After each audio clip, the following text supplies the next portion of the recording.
Yo, what's up everybody? Good morning. And once again, this is your boy Mr. Freeman. And this is Ongo Tongo Team. And welcome back sa ating to the one. Sa ating another video for today. At I would like to share this technique. This is kind of a locking procedure dito sa ating gulok. So ang technique nito is technique ng mga Japanese swordsmen o mga Japanese blacksmith, yung mga nagpapanday na kanilang mga katana.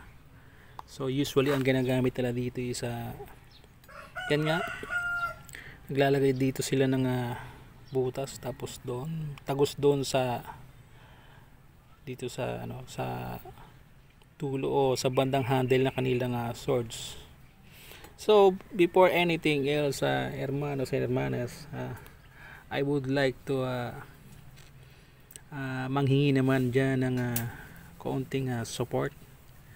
Please like and share at follow na rin, sir at madam, kung nagugustuhan mo ng ating video itong ating content. So anyways, balik tayo sa ating video, sa ating content. So ito nga yung Japanese technology sa kanilang katana. So usually ang nilalagay nila dito is bamboo lang, yung bibilog sila ng bamboo, kasi alam naman natin ang bamboo isa sa pinakamatibay at pinakamatigas na kahoy o uri ng kahoy. So yun ang nilalagay nilang pin dito, yan, para mag-lock yung kanilang mga swords. So tayo, ang gagawin natin is hindi bamboo, hindi bamboo pin ang ilalagay natin, kundi ang ilalagay natin is bolt, yan, stainless bolt, tapos Allen head type. So dito sa bolt na to, parang medyo may diferensya na yung kanyang thread. So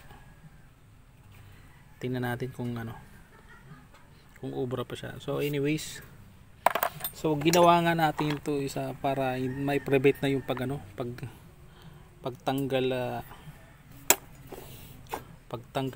kabit nitong to, kasi nasisira na yung puluhan natin, kapupukpok, pinupukpok natin para lang may balik sa dati itong itak natin. So ito yung naisip natin paraan video. So ano nangyayari nga dito is lagi siyang natatanggal pagka ginagamit natin.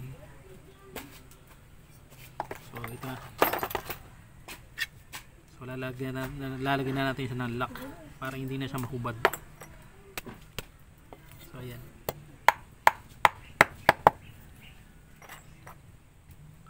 so para mabutasan to siya is ginamitan muna natin siya ng 1/8 na drill bit para sa pilot hole. Tapos binutasan na natin ng N5 na drill bit. Kasi ang hantap natin ay sa M6. Dapat meron siyang allowance na 1mm. M5 muna tapos M6 para dun yung 1mm yun yung magiging trend. So butas muna ng 5mm, tapos sunod hantap ng M6. Tapos yung bolt din is M16.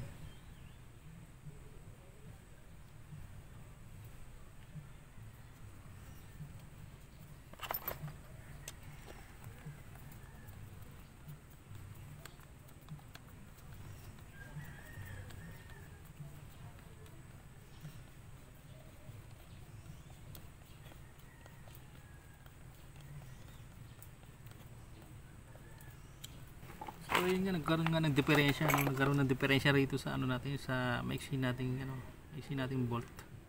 May part na na lost thread, so hindi siya siya nagpipit.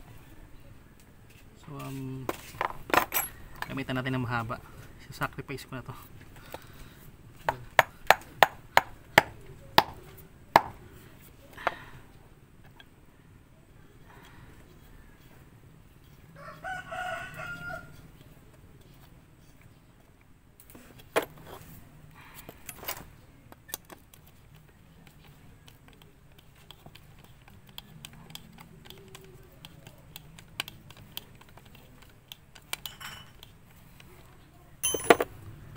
Gamitan natin ito para mas mabilis.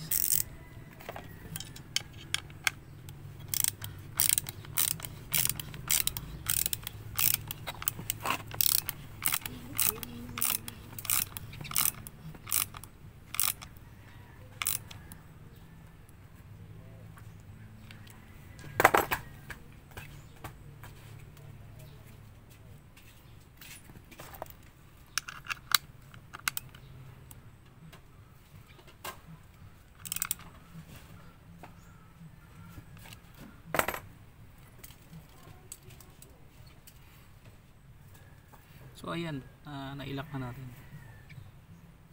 So hindi naman siya hindi naman siya pangit. Okay naman siya. So itong sobra na to, isa puputulin na lang natin yan.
So yun, smooth na siya.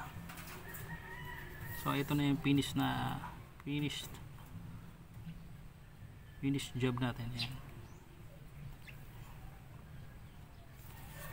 Palagi ko naman kahit itaga pa natin ito, hindi na siya mahuhubad. So i-test natin.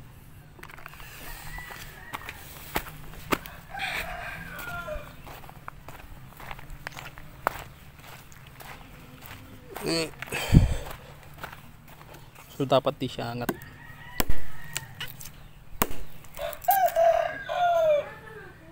So yun, success. Success Di na siya nahuhubad. Palagi ko safe na to.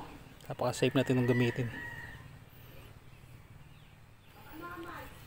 So yun lang, hermanos, hermanas, at maraming salamat ulit kung nakarating ka na sa dulo na ating video, at huwag mo naman kalimutan mag like and share kung nagustuhan mo itong ating content, itong ating video. Maraming salamat, at pakipollow na rin para sa ating para sa support sa ating munting page. And once again, this is your boy Mr. Freeman saying may maging ligtas tayong lahat, at maraming salamat.